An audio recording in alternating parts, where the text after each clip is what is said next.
Really pleased to welcome you all here to Books Inc. on 4th Street in Berkeley here. It's a real pleasure to be able to kick off our 2011 event schedule with Roseanne Barr today and her new book, Roseannearchy, which just came out on Tuesday. So we're very happy to have everybody here. We're really excited to have Roseanne here. Roseanne, of course, needs no introduction. She took the sitcom world by storm and did just groundbreaking work throughout comedy and TV. And is these days returning to her roots in stand-up, which is amazing. And the book is just wonderful and hilarious, and I hope you all really enjoy it. And it's a pleasure to introduce Roseanne Barr.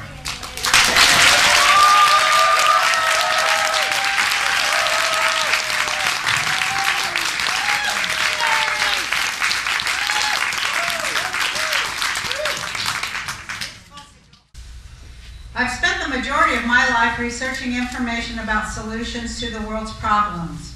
I got interested in doing this at a young age when I first discovered that I had an imaginary friend with whom I could spend most of my time discussing how to fix a cruel and crazy world such as this one. My imaginary friend was God. Now I know that she was actually an inner self helper, something all dissociatives possess. She was always available to discuss my thoughts and fears, and later, when I could finally read at about age 6 years of age, she led me to find a lot of answers in old books found in my grandmother's bookcase at school and downtown at the Salt Lake City Public Library, which became my home away from home once I got a library card. I grew up in a city that actually prized knowledge and education and books, despite being so fundamentalist Mormon. I sometimes wondered if I was from a special tribe, the tribe of librarians or book lovers. My passion for books and for reading took up the first 20 years of my life. I read an average of 5 books per week, and most of them were about what people wrote on the subject of God, which I would then discuss with my imaginary friend. Sometimes I would test her just to see if she actually existed or if she was merely a figment of my imagination.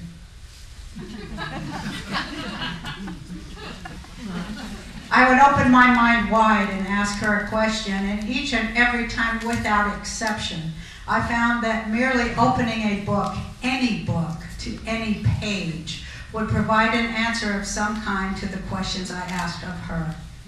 Currently, I own my own library of sorts. I've collected more than 2,500 books. They are mostly about God, written by people with varying points of view from every corner of the world.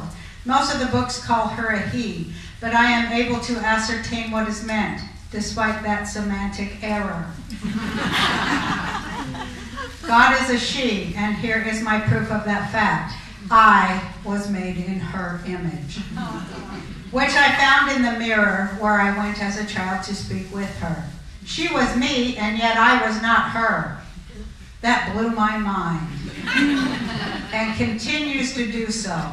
I'm a mystic and find myself excited at the theory of physics that says the universe itself functions as a sort of mirror of consciousness. Of course, this does not surprise me at all, as I have always known that to be true. I was so lonely looking for peers as a kid, not being able to talk about talking to God with anyone but God herself. She was the only one who got my sense of humor. I asked her why she had dumped me on a planet with all of these human beings. I knew I was not one of them. Rather, I was immortal, a goddess. And why, oh why, was I surrounded by idiots? She said, because it's important to me that you learn to read books, Roseanne. I've hidden great stuff in them for you to find out about me. Every time you find another of my messages to you in a book, I will come to you and we'll discuss it. In the oldest of our holy books, she is called the Sabbath Queen, the Shekinah, the Bride of God. And yet, I was greatly disturbed about this fact, that this fact was known by almost no Jew. She herself told me that I would one day write a book about her and set the record straight. I knew that none of the people around me knew God as well as I did. They pretended to believe, which I knew was just another way of lying. I knew that God talked to me and I answered her, and that she listened to me and answered me back. Not in my mind like a lot of crazies, but right there in front of me in the mirror. She told me that would be the way we would communicate for a while, and it was kosher for me to see myself in her, and I was made in her image anyway. She said to me, Roseanne, let's me and you figure out a way to help this world be a better place. Looking back, I could not believe how brazen I was as a young girl to actually reply, your books tell children to pray and that you will answer their prayers, but many do pray and you don't answer their prayers. Now, how can you tell children that you hear their prayers when you are not lifting a finger to stop the bad things? God answered, I do not have fingers, Roseanne. I am an idea in people's heads only. You guys have the power to make good things happen. You must tell kids out there that they have 4 fingers to help them get things done and 1 thumb to help the 4 fingers do it. None of my other animals were given that special tool. Use it. Roseannearchy is like, it's got a lot of funny rants and essays and stuff like that, and a lot of autobiographical information, but woven all through it, because I really like that, the Opus Dei code, the code, like the Mary Magdalene code and everything. I really like that so much. And I kind of wove a story of kind of a redemption that happened to me through it. So it has a happy ending, and I hope you enjoy it. What's the story behind your book cover? And you literally have a nut farm, right? I do have a nut farm, and that's where I wrote most of the book. And Well, it's kind of anarchy, you know. Now, you stated, actually not stated, I was going to ask you, you're part of the Green Party. Why are you so down on some other Republicans and Democrats? No, I'm the Green Tea Party. Green Tea Party. Yeah, I made that up. Okay. But yeah, I voted green. I voted for Cynthia McKinney. Why am I so down on what? Republicans and the Democrats. Well, because they're just the same, they're just con men. There's only one party, and that's the money party. And that's all it's about, is that money owns our government, and, you know, we, the people, we're going to have to do something about it. So that's why I think it's time for a third party. And I would like it to be, you know, I just thought maybe I could help talk about a third party, a party that's about the people, that have, you know, by, of, and for the taxpayer. This government, you know. I'd like to see like a whole bunch of real citizens who aren't just into making money, but who care about schools and kids in the future run for office. I'd like to see that. You said you were running for president and prime minister.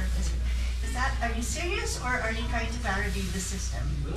I'm trying to transcend the system and go into a place of solutions, and because I do think of solutions and honor solutions, I lost the rest of my classes, I'm offering another way of doing things. So like, you know, I'm definitely running if anybody wants to elect me, and if they don't want to elect me or they're too lazy or whatever, then at least listen to my solutions, because my campaign is not, it's not just an empty campaign on ridiculous promises and speeches. I have actual solutions to actual problems, and I put a lot of time and thought and drinking into coming up with those solutions. So I'd like them to at least be heard. That's actually going to be my next question is, what would you do if you were in Barack Obama's position right now? Because you're going to be asked a lot of times what your position will be and what your solutions will be. Yes. Were I in Barack Obama's position, I would use all of the powers of the imperial presidency left to me under President Bush Jr., HW, and I would make executive decisions a little bit more than Obama has tried to do, and has in fact done. I think he did a great job with General Motors, and I'd like to see him do that with all the banks.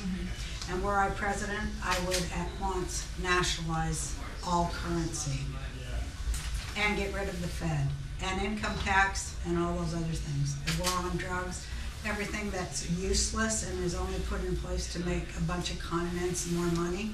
I would get rid of all of it, and here's what I would concern myself with: bridges, roads, getting food to the hungry, schools, education, health care for Americans, and all the things that every other country on earth, their citizens are allowed. I want the United States to be able to join all the other industrialized nations in getting the same rights that they have. Now, you mentioned quite frequently in your book that you're pro-gun. What are your thoughts about the incident that happened yesterday in Arizona? I think that this country, you know, everybody's got guns. Everybody will always have guns, and you know, what are we going to do about it? I think we should arm everyone. Everyone should be armed from like grade school up. That's what I think. I think they should educate kids and how to use it properly. Use it. Well, you know, there's always going to be dumb people, but I think that the right to bear arms is it is an honest to God right. That I think people, I mean, you want all these people coming into your country when you don't have any guns? Forget about just walking down the street in America, but what if a bunch of people came over here in tanks? Yeah. We need our guns. But yes, I do definitely believe we should be educated in how to use them, and we shouldn't be using them when we're drunk or on drugs or thinking that we're bringing Armageddon for God or anything. They should be used for self-defense. You've lived down that national anthem. Have I? Yeah, quite well, if I may. Really? Yes. Boy. So I'd like to know when are we gonna see you in Dancing with the Stars? You know, they call me all the time, and they're always inviting me to come on, and I'm like, if you guys will get me a hip replacement, I will come on. Oh, you'd be awesome there. No, but it's like 15 hours a day of dancing. I can't even get up off the couch. I can't. If it was Dancing on the Couch with the Stars, I would do it in a heartbeat. I'm just too old. Well, Although I know, you know, I know Cloris Leach and them, they're all, I'll tell you, I'm fat and old. It's not just, I'm not old and fit. I'm fat and old, and my hips and my knees ache. They really do. And I can't go on Dancing with the Stars. I said, well, they said, you know, I mean, I like that show. Yeah, I do. I want to go on Paula's new show though, because I really love Paula Abdul, and she's got this new show that she doesn't put. They don't put any. You know what I mean? It could be like you could be 80 and dance with a 5-year-old. I would do that because then you don't have to look sexy. I hate the dancing and looking sexy. It's just not good. I don't want to like wear teddy. But that's like the formula of the show. But America would just not like to see me in a teddy. Oh, well, you know what? I totally disagree with how you look at yourself. I think you look fabulous. I think, you know, we should all be so blessed to age gracefully. Aren't you sweet? Thank you so very much. No, thank you.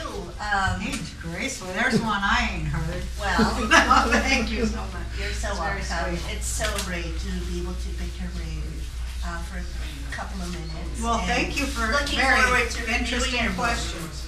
Thank you very Thank you. much. Thank you.